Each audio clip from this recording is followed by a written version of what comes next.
Saludos, amigos y amigas de La Respuesta.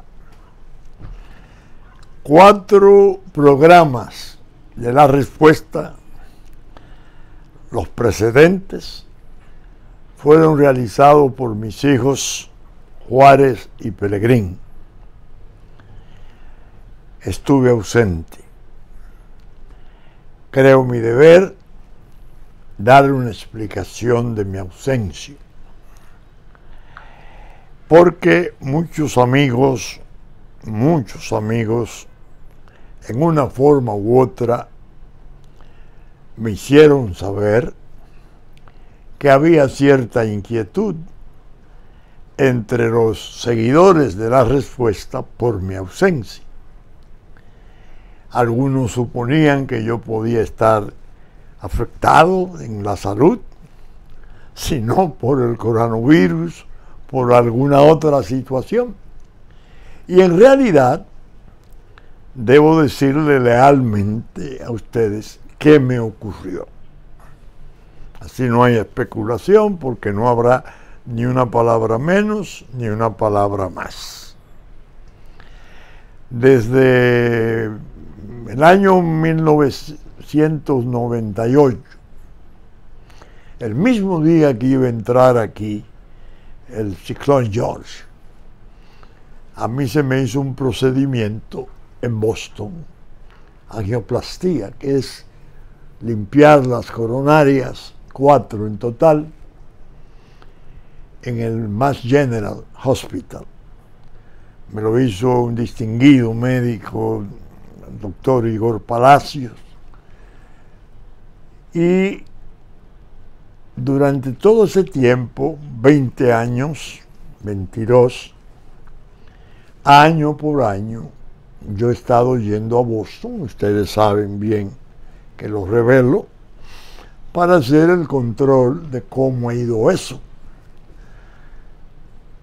No me pusieron stent porque entendieron que no era necesario, iban a trabajar en lo que ellos llaman el calcio del vaso. Y hace 3 años me hicieron una angiografía para determinar cómo andaba eso. Y estuvo estupendo el propósito del doctor Palacio, porque encontró que todo había estado marchando muy bien. Se mostró más que satisfecho. De todos modos, ahora, en marzo, debí de ir. Me tocaba ir. Pero todos sabemos que llegó la pandemia, el coronavirus, y propiamente nos paralizó, nos ha cambiado la vida en una forma tan extraordinaria que ni siquiera el viaje a Boston se podía pensar. Primero por el avión, que es un encerramiento peligroso, y después algo todavía más alarmante. Todo el mundo se confinó. Mi médico en Boston no ha vuelto al hospital. Todo el trabajo virtual, dándole servicio a los pacientes, o emergencias que requieran su presencia. Pero casi la totalidad de los médicos han estado en esas condiciones, solo atendiendo a aquellos que tienen la misión de atender el trastorno inmenso del virus, el coronavirus. Es decir, que yo quedé en marzo sin poder ir a hacerme mi control. Entramos en la pandemia, la otra pandemia de las elecciones, ya vimos cuán dramática resultó, traumática más que dramática, y a medida que pasaban los meses, decidimos, desde el propio mes de marzo, hacer el control aquí. Y debo decirlo con mucha satisfacción y mucha alegría, que la verdad que nosotros tenemos una magnífica capacidad médica instalada en el país. el doctor Pedro Ureñas, un brillante, distinguido cardiólogo dominicano, que le daba seguimiento a mi procedimiento de angioplastía. Aquí me siguió dando el control. Llegó un momento en que ya desde Boston el año antepasado, habían observado que había una pequeña bradicardia, una especie de cortocircuito, una falta de electricidad en un momento dado en mi corazón. El doctor Ureña lo estuvo vigilando, notó que se había extendido la bradicardia, que llaman, un poco en el tiempo, y tomó una decisión magnífica, que incluso la intercambió y la conversaron porque son muy buenos amigos con su colega, el doctor Igor Palacio, que es el médico, diríamos, de 22 años de mi situación. Y decidieron ponerme un marcapaso, pilas nuevas, una catalinita puesta ahí, que ojalá esta resulte más eficiente que la catalinota que tantos problemas nos ha traído. Lo cierto es que eso implicaba que el cuidado que yo debía de mantener con la cuestión del coronavirus por mi edad tenía que aumentarse, porque iba a haber un procedimiento de implantación de un marcapaso. Y tomamos 45 días de descanso, no esfuerzo. Una vez me hicieron el procedimiento en una clínica importante de la ciudad y todo ha marchado maravillosamente bien. Ya el doctor Ureña en la semana, el jueves, me vio por última vez, me hizo las pruebas, todo, y dijo: vida normal en la medida en que se pueda hablar de normalidad ahora. La normalidad no puede ser la nueva normalidad, porque sabemos cuál es el tranque inmenso en que se encuentra el mundo, debatiéndose ante un dilema muy trágico: o salud, con todas las restricciones que esto implica, o economía, porque si las economías se siguen desplomando, entonces lo que no mata el virus lo va a matar el hambre y el desempleo, el suicidio, es decir, la desesperación de la familia confinada. Lo cierto es que ya al vencerse el tiempo que tomamos de 45 días, estoy aquí. Mi ánimo, gracias a Dios, ha sido permanentemente muy bueno. No he tenido que pasar por esa prueba que mucha gente está pasando, que la cuarentena la ha golpeado y han tenido trastornos severos del sueño, del propio estado de ánimo, la irritabilidad, y eso a mí no me ha ocurrido.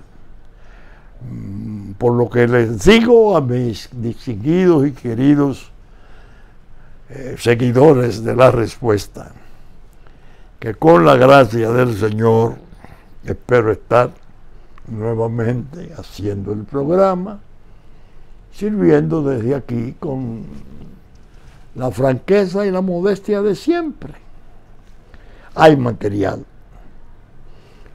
Yo me he mantenido muy atento a cómo se han ido desarrollando las cosas, en la medida en que uno puede seguirlas, porque la verdad es que están pasando de tal modo porque hay motivo para la alarma, cuando no para el pánico. Sobre todo cuando uno pone la televisión y desde ahí observa cómo se porta el mundo. Europa, España especialmente, Francia, o toma para América del Sur, Brasil, Colombia, Perú, tantas naciones hermanas, México. El quebranto mundial ha sido una gran desgracia y una especie de prueba de fuego de la humanidad. Nos ha mostrado cuán frágiles somos. El hombre en la tierra tan prepotente, tan ufano de tener el conocimiento y el poder, ha llegado eso al término del poder de destruir toda muestra de vida en el planeta. De repente aparece esta partícula invisible. Ya hemos visto toda la incertidumbre que hay acerca de su aparición. Si fue consumo de animales y murciélagos, si fue manipulación imprudente de laboratorio y fuga desde China, no advertida a tiempo, que le permite a China estar casi libre. Creo que ha tenido 4.000 muertos. Mientras Occidente y el resto del mundo tienen cientos de miles, casi 2 millones de muertos. Bueno, lo cierto es que en la medida que uno puede seguir esto, se anima y piensa, bueno, habrá material siempre para hacer el programa, porque las necesidades no cesan, necesidades de toda índole, la vida no se detiene. El caso es que estamos aquí. La pregunta que sale los miércoles como blog me ayudó mucho. Me ayudó porque en ella trabajo, con ella me entretengo. Y como hay una soledad y un aislamiento natural en la cuarentena, se piensa mucho. Se piensa, se medita mucho y se va uno como a una especie de revisión de su vida. Eso me ha permitido incluso que acudan recuerdos de cosas vividas por mí desde hace 70 años. Y yo algunas de ellas, las más importantes, las he ido elaborando como recuerdo en la pregunta, tratando de siempre buscar la utilidad de reproducirlas, porque ocurren cosas hoy que es bueno recordarlas de ayer y vincularlas, empalmarlas, porque hay una relación de continuidad en el suceder, en la dinámica de los pueblos, es su historia. Por ejemplo, yo la cuestión electoral he hecho preguntas sobre el año 78, reproduje una carta que le envié en el 86 al extinto licenciado Jacobo Magluta, pidiéndole que no se arrepintiera, que impugnara, porque él estaba quejoso de que le habían arrancado las elecciones. Y entonces una comisión de notables que se había designado en un momento le aconsejó como que dejaran esas añagazas y esas cosas de las impugnaciones. La comisión de notables reales del país, verdaderos notables, fue injusta, porque un procedimiento de naturaleza jurídica, esencialmente, como son las impugnaciones, al invitar a Magluta que abandonara esa idea, yo me sentí aludido, porque yo había dirigido la defensa del Partido Reformista de las impugnaciones del 78. Entonces yo aproveché y hice una carta, la hice un folleto, que he dado miles, que me lo han pedido amigos o se lo he enviado a amigos. Creo que ya pasamos de 1000, no miles.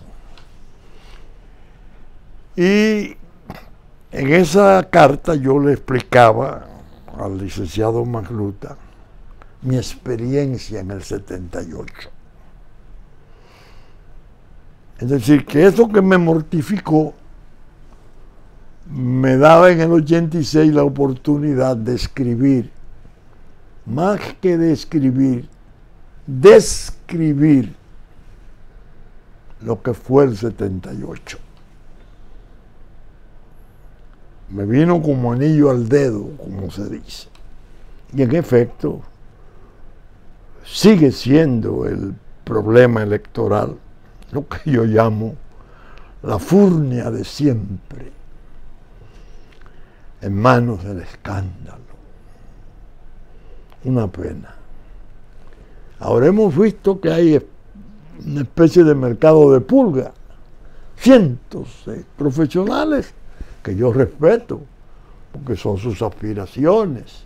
Yo creo que sí, que cada quien tiene derecho a aspirar.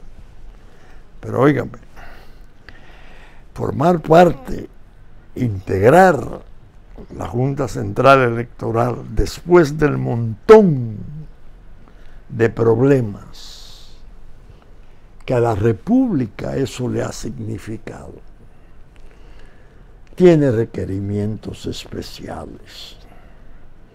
Eso no es para cualquier ciudadano. El ciudadano que no debe de tener filiación política, al menos militancia. Podría tener simpatías en un tiempo, porque es difícil que alguien no haya tenido vínculos afectivos con los partidos políticos. Pero evidentemente se tiene que buscar agentes especiales para entender a un gravísimo problema,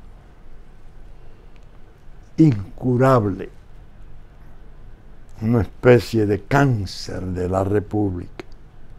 Cada 4 años vengan los desórdenes, vengan las afirmaciones más extravagantes desde el poder, desde la Junta, desde los partidos, desde la ciudadanía. Un desastre, un caos. Lo acabamos de ver. Lo acabamos de ver, no. Lo acabamos de sufrir, de padecer. El caso es que en esa pregunta mía de cada miércoles, no solo la cuestión electoral, yo me he detenido mucho en la cuestión también crónica, que tenemos como un padecimiento, la cadena de crisis. No salimos de una. Ahora, no una, sino 3 o 4 hibridadas, una impulsando la otra, una que no se deja tratar, otra que si se trata se descuida la otra y produce más daño. Las crisis actuales están combinadas en una forma pavorosa. Incluso esta última tiene la de la salud, con connotaciones mundiales. A uno le duele tener que decir esas cosas, pero son realidades. Uno no está alarmando porque sí. Es más, propiamente uno se va quedando rezagado de la gravedad del conflicto. El poder en general, en todas las naciones, incluyendo las de alto desarrollo, no entendió de qué se trataba. La ciencia misma ha tenido que confesar sus limitaciones. El proceso de elaborar la vacuna espinoso. Rusia, China, Estados Unidos, Inglaterra, Cuba, pero todos han tenido que admitir que es problemático. Hasta llega a decir la Organización Mundial de la Salud que en el 22 quizás los jóvenes tendrían acceso a la vacuna, lo que hace suponer que los de edad, que somos los más expuestos, los adultos mayores que llaman, que yo llamo ancianos, como siempre, somos los más expuestos. Y se supone que tendremos, por esa razón, un acceso privilegiado a la vacuna cuando esté ya para mercado. Es decir, la crisis es compleja y sobre todo genera una especie de incertidumbre escabrosa que se resume en una pregunta: ¿cuándo esto va a terminar? Hay que imaginarse en los hogares de clase media, pequeña clase media, en los hogares de clase desposeídas, de la gente que vive de la informalidad, del trabajo, buscándosela, como se dice. Con las restricciones necesariamente se ha sentido. El empleo, las empresas, todas, incluyendo las más poderosas, están pasando por un momento de crisis vecina, a la quiebra, a la bancarrota. El empleo está podado, porque no hay una manera de poderlo mantener. Incluso ya estamos viendo cómo se está reflejando en el propio consumo. Áreas sensibilísimas como el turismo, afectadas, devastadoras. Lo que ha pasado es devastador, lo que ha ocurrido. No aquí, España está al borde de un colapso, de llegar a términos de fallida,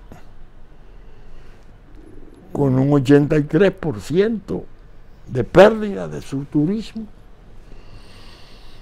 Y nosotros estamos con la ilusión de que podemos trabajar con el turismo y lo hemos querido rehabilitar. Pero es un turismo que viene del extranjero y el extranjero está padeciendo, quizás con más rigor que nosotros, el azote de la pandemia. Como ustedes me oyen expresar, andamos por debajo de la realidad brutal del gran trastorno. y tenemos temor, incertidumbre al menos. ¿Qué va a pasar? La sociedad. Yo estaba oyendo un reportaje hoy, cuando esto se graba, de la radio la Deutsche Welle alemana, entrevistando a un sociólogo brasileño. Y entonces los periodistas de Deutsche Welle le preguntaban cómo era, por qué era que en las favelas de Río y de Sao Paulo y de las ciudades mayores de Brasil el mal estaba resultando tan implacable, tan terrible. Entonces le explicaba algo que conocemos: vivienda diminuta, improvisada, hacinamiento, 6, 10 personas viviendo en un ranchito de favela, sin agua potable al alcance. Eso produce un tipo de privación total de que esos sectores puedan obedecer a las reglas de la distancia social, mascarilla, etc. Es decir, que el estrago que está haciendo la enfermedad, la infección, en los desvalidos, en los marginados, es espantoso. Los barrios acomodados tienen jardines, tienen patios, tienen distancia, otra conciencia, algún tipo de reserva para poder sobrevivir o vivir. Los otros tienen que salir a ver qué encuentran, si es que encuentran, y cómo volver. Yo, oyendo esas cosas en la cuarentena, le paso revista mental a una parte de mi vida. Ya he escrito algunas preguntas sobre esto. Cuando yo trabajé en el programa social agrario del presidente Balaguer, desde el mes de marzo, principio de marzo del 72, al 10 de diciembre del 73, fecha en que me fui, que renuncié, porque no estaba conforme con el énfasis de la mística perdida. Se había perdido la del principio. Mi trabajo siempre fue muy denso y muy persistente acerca de lo que significaba ese programa social agrario. Hablo para los jóvenes. Estoy hablando de algo del 72. 28 años y 20, 48 años. Es decir, el que tiene hoy 50 años de vida, a esos fines tenía 2. Y es previsible que no tenga una idea de lo que fue aquel programa. El presidente Balaguer había estado como agregado cultural en la Embajada Dominicana en Madrid en el año 31, 31, 32, por ahí. Él se trajo, cuando vino a la República Dominicana, las leyes agrarias de la Segunda República Española. Oigan, historia de su país. No se lo dijo a nadie, por supuesto. Después fue embajador en Colombia, 3 años, embajador en México, 3 años, embajador en Honduras, creo que 3 años, secretario de Educación, 5 años, secretario de Estado de Relaciones Exteriores, 5 años más, y la vida, yo le llamo el hombre del destino, cuando matan a Trujillo, estaba en la presidencia, porque él había sido elegido vicepresidente y fruto de las sanciones que le impusieron al gobierno de Trujillo, luego del atentado terrorista contra el presidente Betancourt de Venezuela.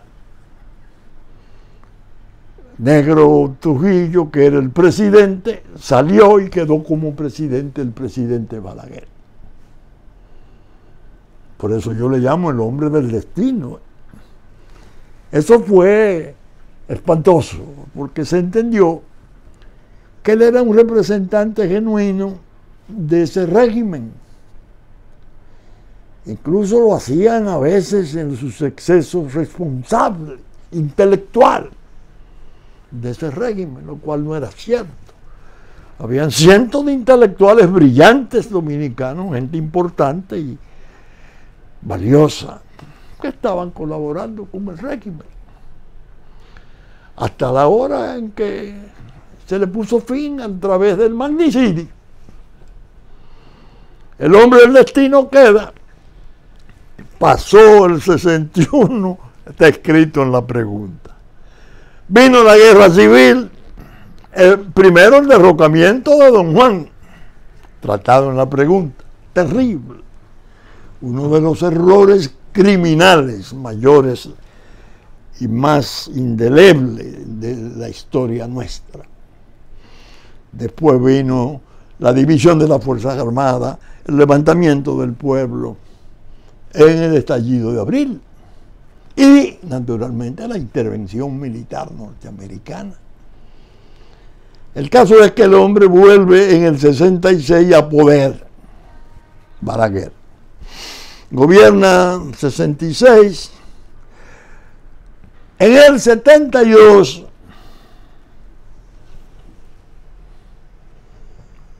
...27 de febrero... yo estaba donde unos amigos... desayunando y pasando la mañana. Balaguer iba a hablar... en la asamblea.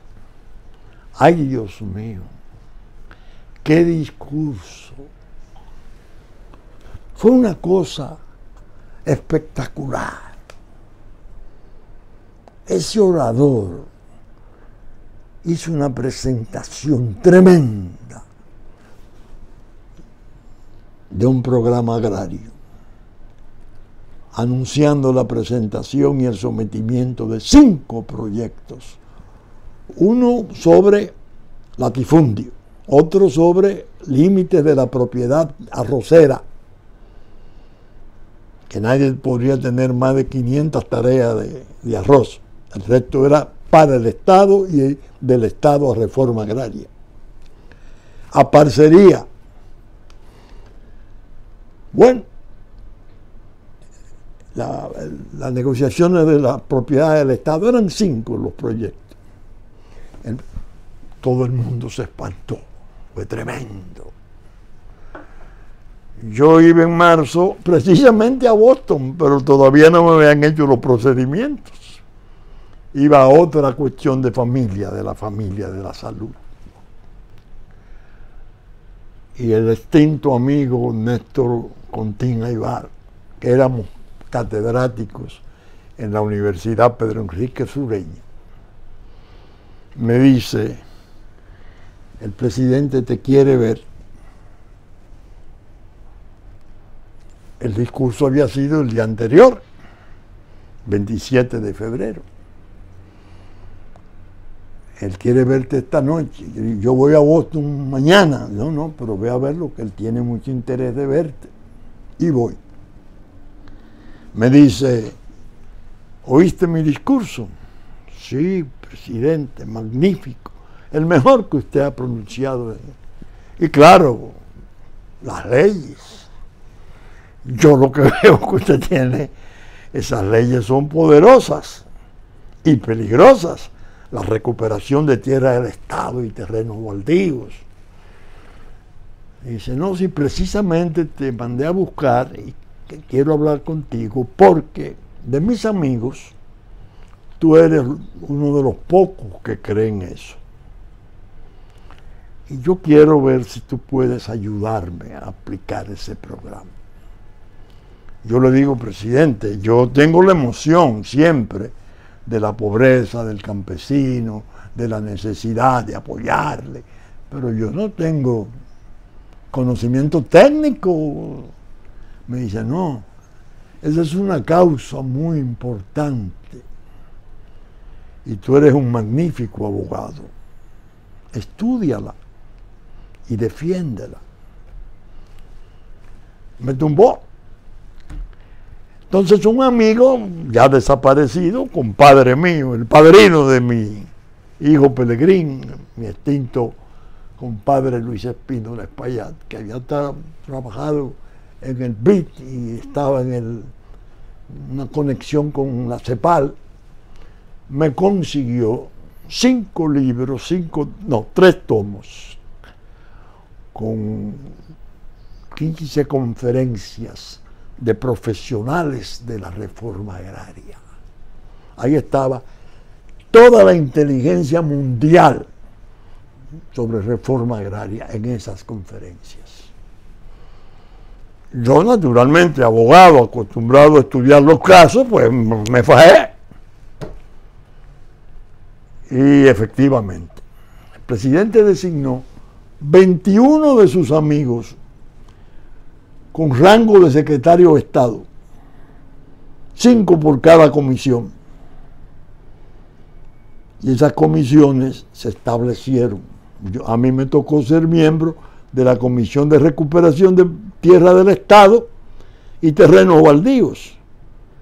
La presidía mi amigo, mi hermano Freddy Prestor Castillo. Estaba Miguel Dargán, Vinicio Baisber, Meme Viñas Cáceres.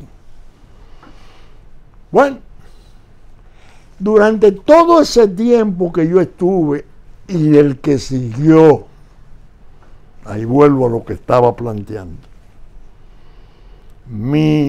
el eje de mi pensamiento social agrario era, señores, este es un estatuto de vocaciones ciudadanas. Estamos convirtiendo peones, echadías, en dueños de parcelas. Los estamos incorporando como ciudadanos económicos en el proceso productivo. Son familias que van a ser promovidas. Pero se necesita un esfuerzo mayor. Hay que trabajar con las tierras que se están tomando de latifundio, con las tierras que se están tomando recuperando del Estado, las arroceras, porque este era el eje de mi pensamiento.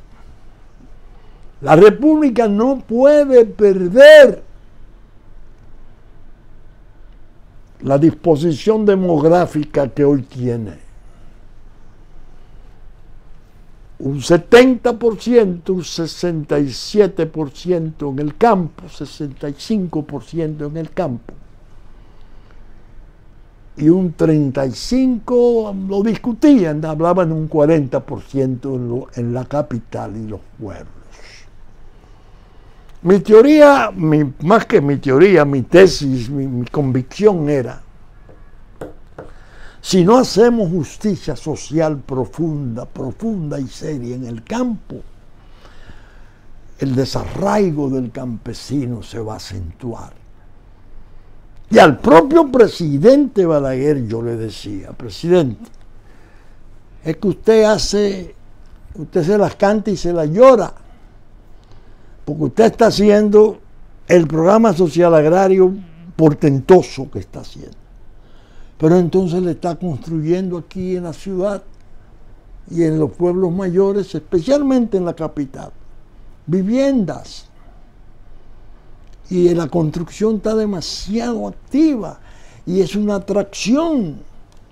Y en el campo el que no tiene un destino bien definido emigra y se van a formar aros de población que van a ser peligrosos. Porque el muchacho que viene del campo con 4, 5, 6 años, que lo trae la familia, va a tener crisis de identidad. Ni va a ser del campo, porque él no lo conoció, ni se va a poder adaptar a la ciudad plenamente. Va a ser una bomba de tiempo. Y cuando esos barrios se aumenten y el campo se desarraigue, después no habrá manera de controlar las ciudades. Eso lo discutía yo directamente con el presidente Balaguer. Él me decía, en principio tú tienes razón, pero la construcción es vital. Él tenía el lema nacional de Francia: si el carpintero trabaja, Francia progresa, y tenía razón. Entonces el trabajo era 90, quizás un 95% de la construcción en manos dominicanas. Y eran miles de viviendas y todo lo que él hizo como infraestructuras. ¿Qué pasó? El orden, la seguridad pública. Todos sabemos cómo se fue comprometiendo. Y todos hemos visto el grado de violencia y el grado peligroso de dificultades de una convivencia pacífica en esa rebeldía que hay en los marginales, en las favelas nuestras. Pero ahora lo traigo a colación, oyendo al sociólogo brasileño. Digo, si hubiéramos tenido la previsión, dijo el sociólogo brasileño que oí hoy en la mañana, de no dejarlos desarraigarse. Nosotros tenemos toda la tierra del mundo, tenemos todo el agua del mundo. Si ellos estuvieran en sus ambientes naturales, dotados de viviendas, de los servicios esenciales, de educación, de deporte, y no hubiera tantas favelas ni tan peligrosas.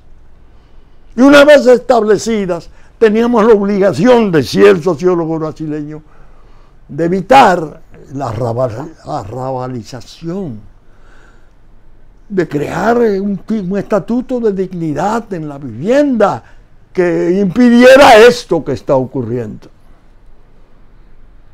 La promiscuidad, dormir hacinados en ranchitos y en casuchas. Mira cuánto, Juan. Estamos hablando de millones de muertos. Es decir, que uno en la cuarentena tiene la ventaja de que pasan cosas y va recordándola. Caramba, pero esto fue parte de mi vida. Yo llegué, incluso creo que influí mucho en el presidente Balaguer, porque él hasta ahí no tenía un programa muy claro de viviendas rurales. Y a partir del 73 fue cuando él en realidad comenzó. Y comenzó a hacer una cantidad enorme de viviendas de concreto para parceleros. Porque yo le decía, si tienen la escuela, si tienen la cancha, si tienen el dispensario, agua, energía eléctrica, no se van. Presidente, el viejo refrán dice que cualquiera por su mejoría su casa dejaría. Sí, se reía él. Hay que apretar eso. Incluso en el programa, en el acuerdo que se hizo en la Escuela Política Ramón Cáceres, el 11 de diciembre de 2011, el pacto con el PLD, ya Danilo Medina, candidato del PLD, que pronunciamos unos discursos ahí, En ese discurso yo recordaba eso. Y hay gente incluso que comete la idiotez, y no digo parejería, hay mucho de ignorancia, que se jactan de que ya, la composición nuestra es urbana. Estamos en un 70% urbano y un 30% del campo. Y tú lo estás dando como un triunfo. Y es una derrota. Es una derrota. Eso rompió el equilibrio nacional. Y la justicia social se pudo haber hecho con ese estatuto de vocaciones en profundidad.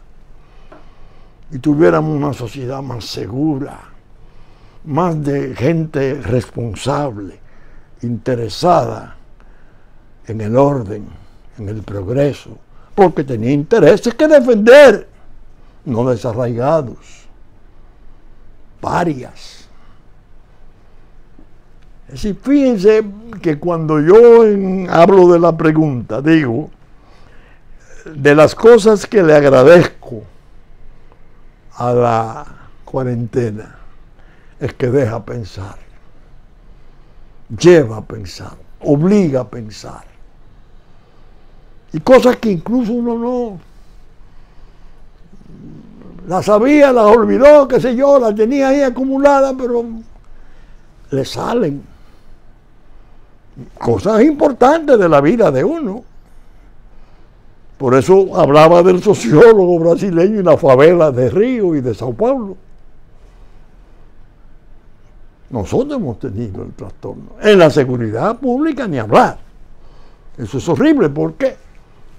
Este es el problema de desempleo, trabajo precario, todas las privaciones y carencias imaginables. Entonces llega el narco con sus riquezas. Y el narco comienza por ahí a conseguir sus pequeños ejércitos de jóvenes captados para el consumo, con la mini distribución. Los reclutan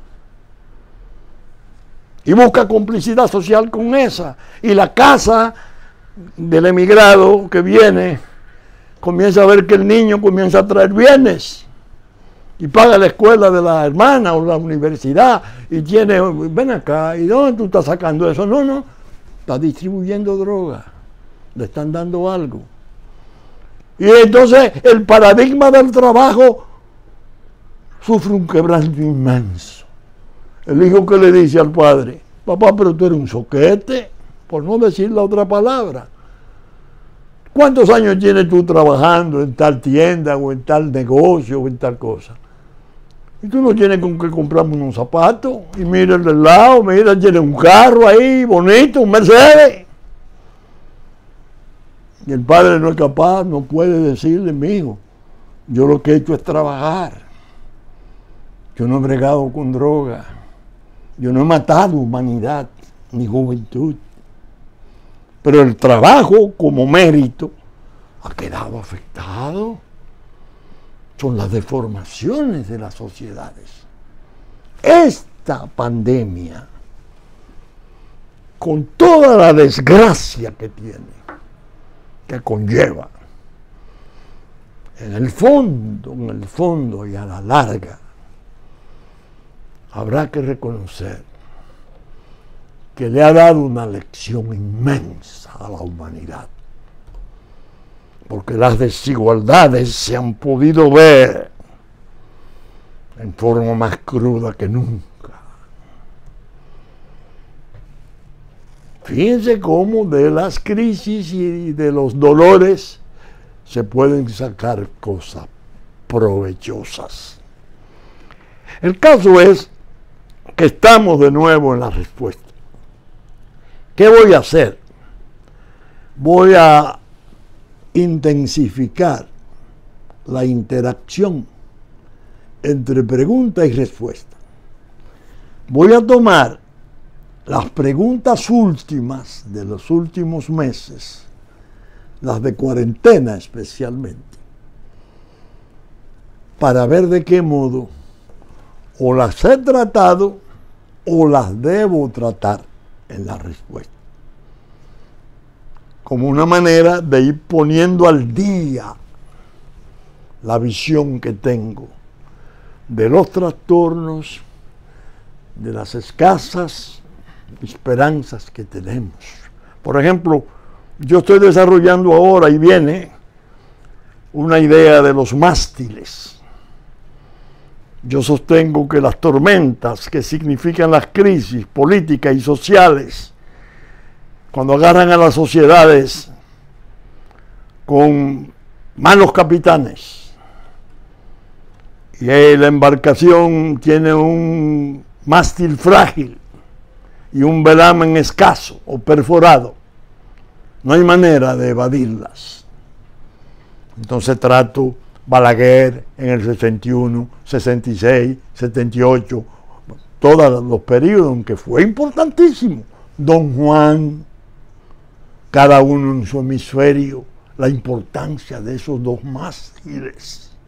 Y hablo incluso de los prospectos de mástiles que tuvimos y que la muerte nos arrancara en plena vida, no en su primavera o en la primavera de su vida. Pero ahora estoy tratando la cuestión de los mástiles de ahora. Eso viene para el programa que viene. Los mástiles, incluyendo el desafío que tiene el presidente Abinader, o convertirse en un mástil confiable de teca pura y emprender acciones importantes en medio de estas crisis terribles, o pasar a ser uno más, un arreglador de situaciones de escasa importancia, que fue lo que le ocurrió a Danilo Medina. No trascendió nunca, no trascendió nunca.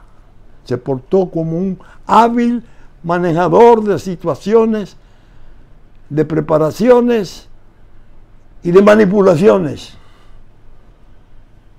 pero jamás como un estadista. Ventaja que le lleva a Leonel Fernández.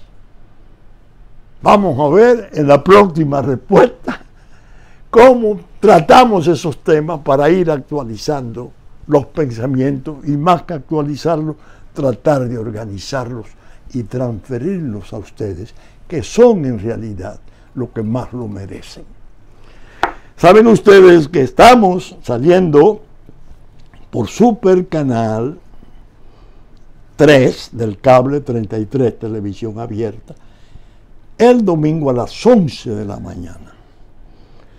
Teleimpacto a las 12 del mediodía, a las 9 de la noche y las 9 del domingo y las 9 de la mañana de lunes. Y muchos de los canales que antes nos reproducían, que ahora tengo que comenzar a preguntar cuáles lo han estado haciendo, diríamos, espontáneamente, para ver si reorganizamos la cadena de difusión de la respuesta. Con la gracia de Dios esperamos estar con ustedes el próximo fin de semana en la entrega de una nueva respuesta. Muchas gracias y hasta entonces.